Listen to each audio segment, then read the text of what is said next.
Hey guys, Pastor Glenn here, And Giselle.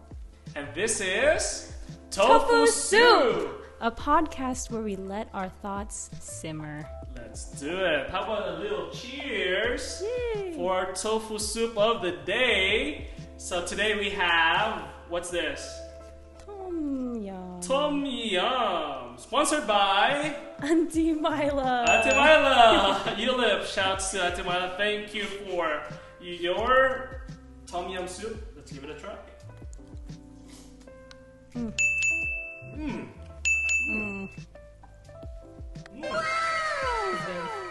It is good. Well, today we'll celebrate our journey navigating life solo. Yes. Alright? Well, whether you're happily single or recently uncoupled, I don't know if that's the right term, or exploring the depths of self-discovery, well, this podcast is for you. Well, joining me today is Giselle, and she'll share her personal journey and perspective on solo life. Giselle, how are you? I'm good. Thank you for having me. Happy to be here. Belated happy Valentine's Day to all my single friends out there. The time of the year where we not only have to look at all our friends getting engaged and married, but also now their cringy Valentine's posts. Of course. Yeah, that's why we're here for you guys. We just wanted to bring the spotlight on singlehood and what it means, what it doesn't. And a little bit about me. I'm a nurse. I am currently in CRNA school here at Loma Linda. And for fun, I like to draw. I like to travel. I like to eat tofu soup. And I'm really excited to dive into this topic. Yeah, and you have Instagram, right? Yeah, follow me at Giselle_makes. Yeah. Check it out, guys. It's she has some awesome contents right there. Well, let us just kick things off by debunking the myth. Because most of the time, people would associate singlehood into loneliness, right? But I would totally disagree that being single is being lonely. Because most of the time, being single is a wonderful time. A time for us to grow and to discover ourselves and our strengths, right? So, Giselle, what are some of the biggest misconceptions about singlehood that you encounter in your family, in your church, or at work? Yes. Tell us more about it. So I encounter usually one of two extremes. Either somebody comes up to me and says, "You're single? Oh, we need to find you someone. You don't have a boyfriend yet. What? That's crazy. I have someone for you. Don't worry. You won't be single for long." All of this kind of talk. And on the other side of the spectrum, you have everybody who's jealous of you as a single and says, "Oh, you're single? You must be so lucky. You don't have to worry about anybody. No responsibilities. You're no chill. babies to care for. Yeah. No husband to worry about. Oh man, I wish I could be you."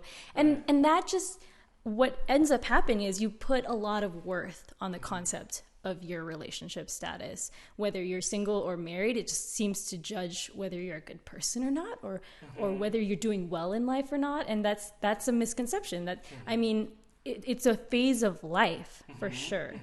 But whether it equates to you, because then you have those moments where either you're not thriving, you're not doing well, you're not living your best life, or you have moments where you're doing okay and you're not looking for somebody. And either one, you start to wonder if there's a worth put on my relationship status, then am I not worthy? Am I not doing well in life? Right. Because of the way I'm behaving as a single. Yeah, you mentioned two perspectives, and I think that's really important because, it's easy to say. On the other hand, they will tell you that, "Oh, you're single? Are you sure? But you're a nurse, girl. I mean, you're professional. You're like, you're in that age," and they mention your age, yes. and it feels like being single is having an illness. Yeah. But there's something. There's something wrong about you? What's wrong about you? Yeah. And it feels like maybe you're lonely. You need help. and they have this medication. Oh, I know someone, so something like So that. true. So Yeah. true. Hey, someone. There's this guy from this university. Yeah. He's an engineer. Yeah. He's like he's also a nurse. If you get with this guy, all your problems will be fixed. Yeah, right. And you're healed from your sickness. Exactly. And, but I think now that you mention that, I think it's not right to associate singleness to loneliness, and there's something wrong about you. Yeah. And the flip side of the story is that, hey, you're too chill. It seems like you don't have any responsibility. Yeah. Okay, are you responsible or something like that? Yeah, it's the other end is that people think, oh, you always have to be thriving. You must be having a lot of great times, going off on adventures as a single person. But sometimes you're not. Sometimes you do feel a little sad. Sometimes you do feel like you're just kind of just muddling through life, as we all do, no matter what's going on. Just like anybody else. By the way, I am married, happily married, and there are ups and downs as well. Exactly. Yeah, if you're single, the same is true. Like if you're sad, you're lonely, because it's possible. It's possible that you're with someone and it feels lonely. Yep. Especially if you're dating the wrong person. If you're with the wrong person, then you are in trouble, because it's possible that life is still empty and dry. Yeah, You'll still be alone even if you're in a relationship. Exactly. So that just shows you that it doesn't always equate. Yeah. I mean, they can definitely go together. We all know that. But it doesn't always equal each other. Right. And I think that's so true, that it is important for us to be empowered and to discover ourselves in this season of our lives, not to run away from it, right? Not to run away from it, but just to embrace it. So it could be incredibly empowering, right? To be in that moment. So yeah, again, to our viewers who are currently single, hey, this is your time to grow and to be happy. It's not being lonely. Don't be too hard and too harsh on yourself. I tell you that, because they are.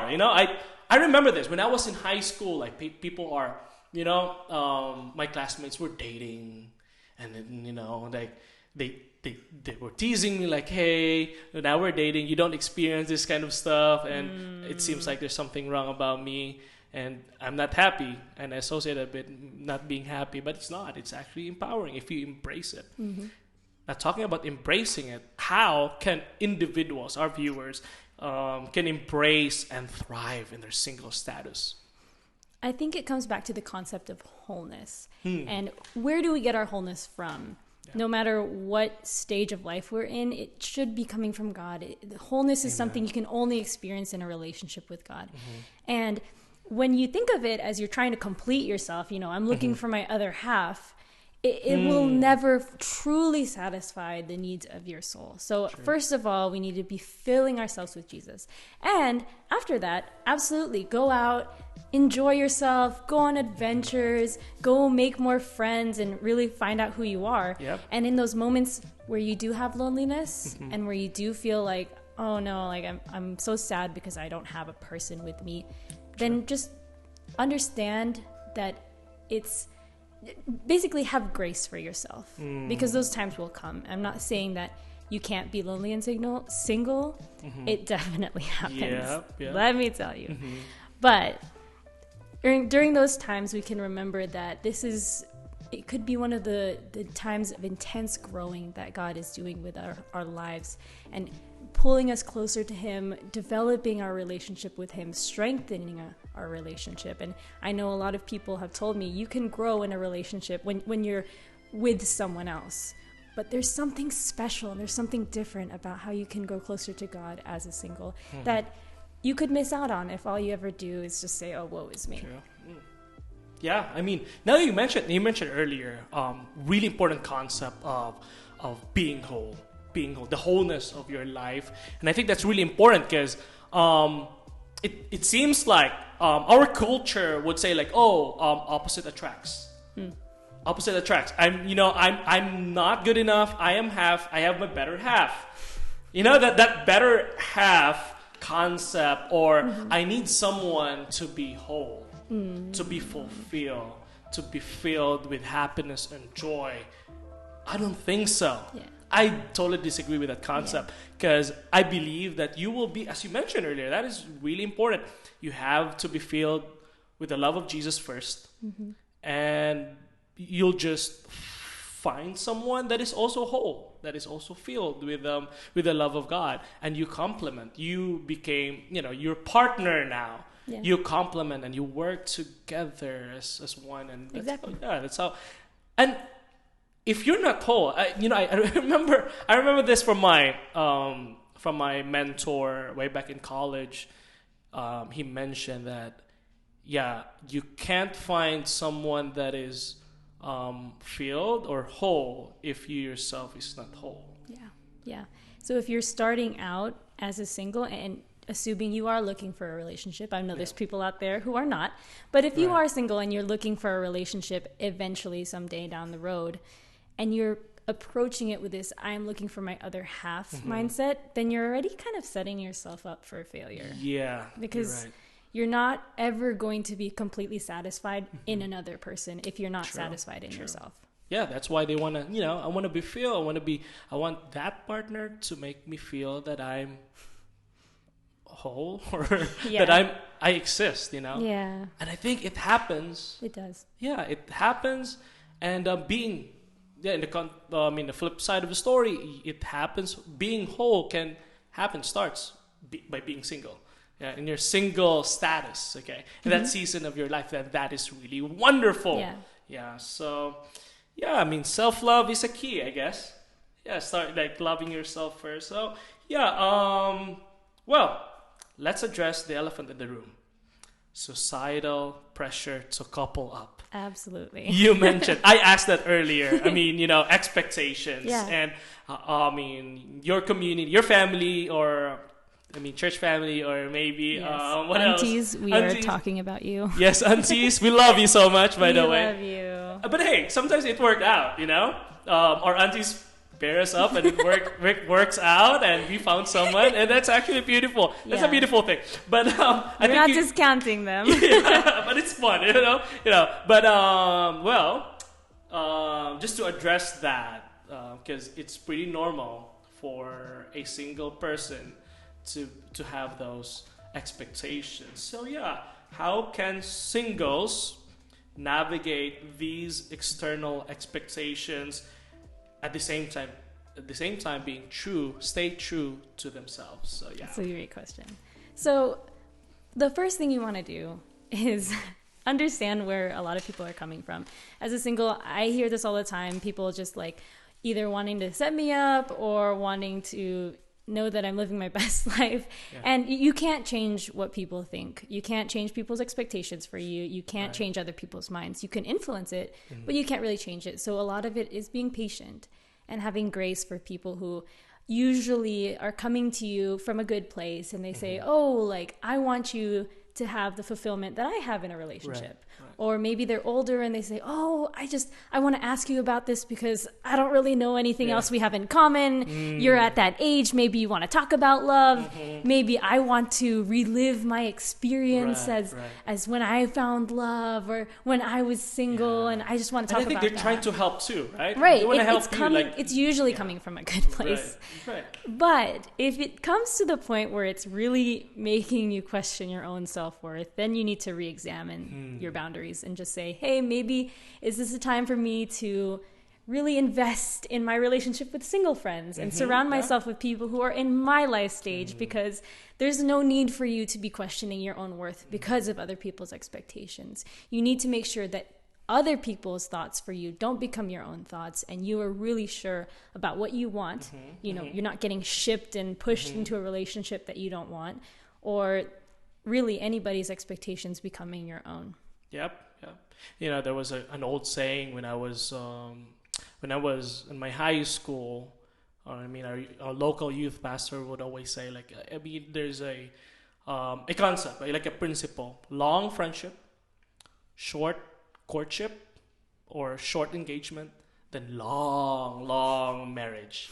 So there's always it's there's more time for friendship, to get to know the person, right? And just to make friends. To be a friend. Yeah. And there's a lot of social stigma in that, because they're like, oh, you should be dating. You know, if you're interested in a person, or if you ever want to get out there, you need to like be dating a lot of people. And I don't know, this is a different topic entirely. Of course. Relationships, but still, that makes me think of the influence of social media. And again, letting other people's expectations become your own. If social media is tripping you up, you really need to consider your boundaries on it. Right. Because it's a thing. For people my age, you scroll, all you see, engaged, married, having babies, having anniversary pictures, dating, I'm with a new person, oh, we broke up, they took off all their pictures. You know, it's just a way of monitoring that. And that can get into your head. And if that really is affecting you, set a boundary on social media.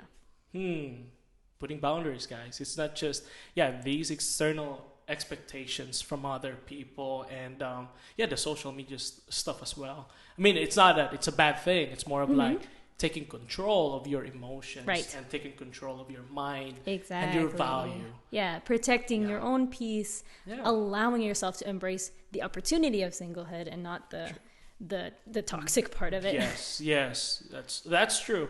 Because sometimes we just want to portray the beautiful part of it, without the reality of what's going on.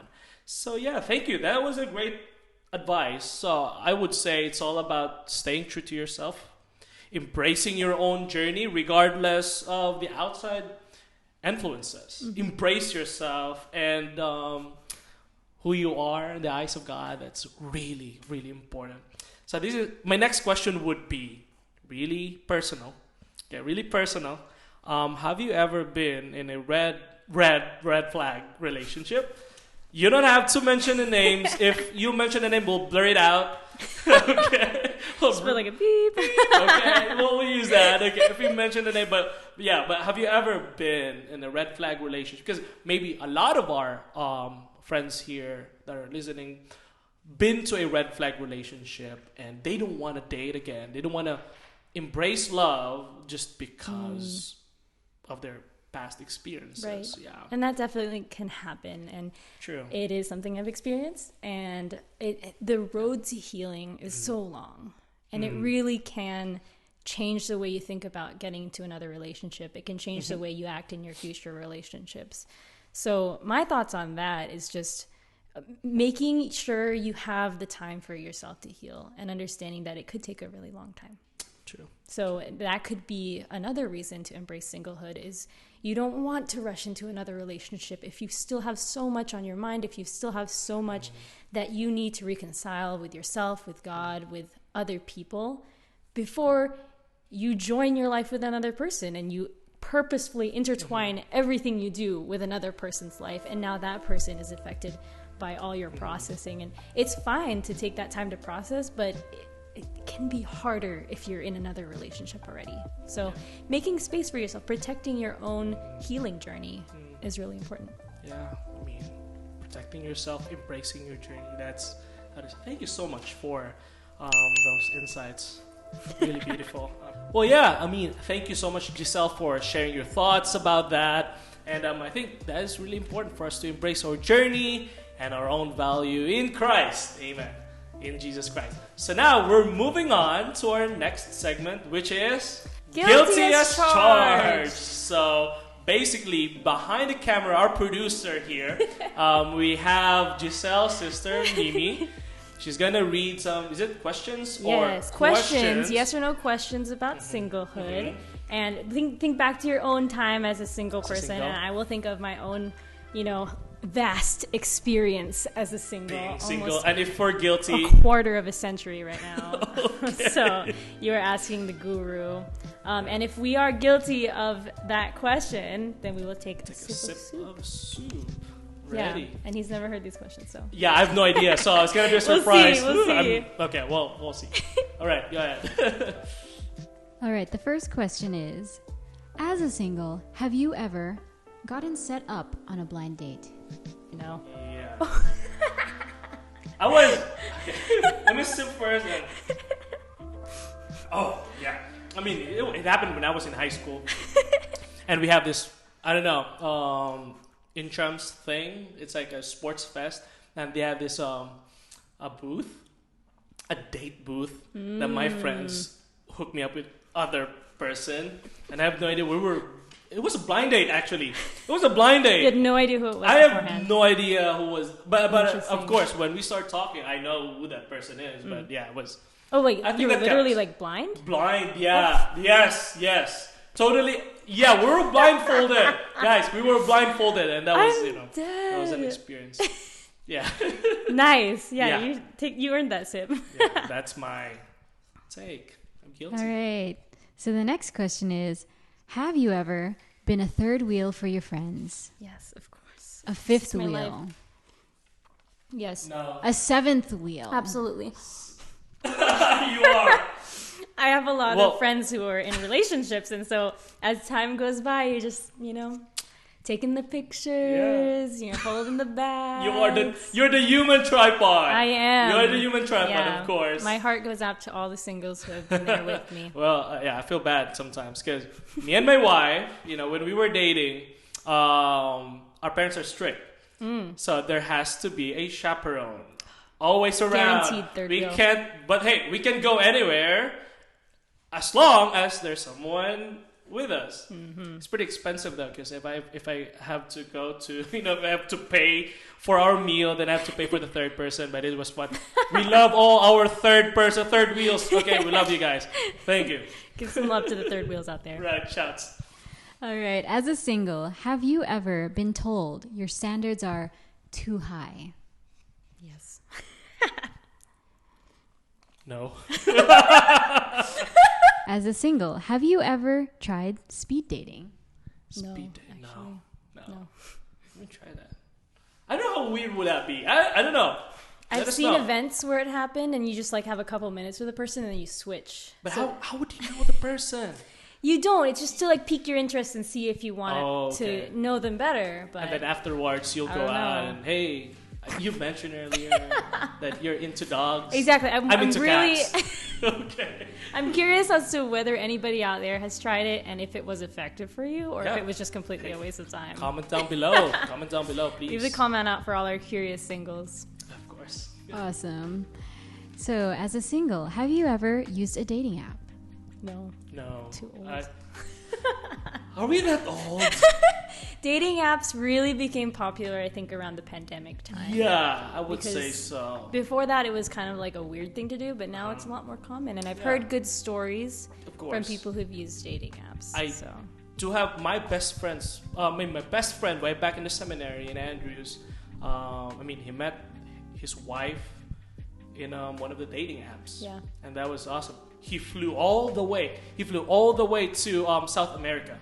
Oh, wow. And he got married in South America. Oh, was Yeah, that the so- first time that he met the person? Yes. Wow. That was, That's that was a hardcore. bit of commitment. So yeah, that was, something. Interesting. Very cool. So, as a single, have you ever questioned God about whether you'd be forever alone? Yeah, I did. Cheers. Cheers. I'm a pastor, but yeah, I'm not a pastor back then. I think it's normal. I think that Yeah. part, that stage, when those thoughts come to you, Yeah. it's okay to accept yourself in that time and to just really surround that moment in prayer, because we tend to surround it with anxiety. We tend to surround it with, oh no, I'm always going to be alone. Mm-hmm. But in that time, just cry out to God and really trust Him in the process. Right. And I think it's more of we want to take control of things. Right. Lord, why is it not working? Stuff like that. And we are Yeah. filled with anxiety and so on. And it's more. I would say this. Especially if you're struggling with those rejections Right. or brokenness from your previous relationships. Man, it's annoying, but I would say this. Those closed doors are a good thing. Okay? Those are a good thing. Closed doors, for me, rejections are not the end. Those are hinges. Hinges of an open opportunity. Yes. Rejections could be a redirection. Yeah. Yeah, so that's how my take. Amen. As a single, have you ever gone on an epic trip or adventure? Yeah. Yes. Yeah. I'm not saying that I don't have, now that I'm married, I don't have any, but hey, I did. And my wife is a I see her too. She's the biggest adventurer. But yeah. She's the biggest adventure. Yeah, I love that. She's the biggest adventure ever. Absolutely. As a single, you can go Yeah. on you can have some amazing times. Dude, when I was in college, because I stayed, when I was in college, most of my college days I was single back then. Dude, almost every weekend I went out for a hike. For a camping outside. Stayed over the weekend at the top of the mountains alone. Yeah, I it's did a little that. crazy. It is a little crazy, but it was fun, you know. But yeah, anyway, you could experience an epic adventure. Yeah. Being single. And finally, as a single, have you ever had a moment where you felt satisfied and fulfilled? Yeah. Yes. I did. Yeah. And praise God for that, Praise God for because that, those are really the moments that we hope for, and that we hope for each one of you to experience once you find wholeness in God. Absolutely. Yeah. The Cool. more you embrace it, you'll experience how good God is in your life. Mm-hmm. Yeah. And that's the time that you'll be whole. You'll be whole. You don't need someone to fill up those empty spaces. Let God fill that up for you.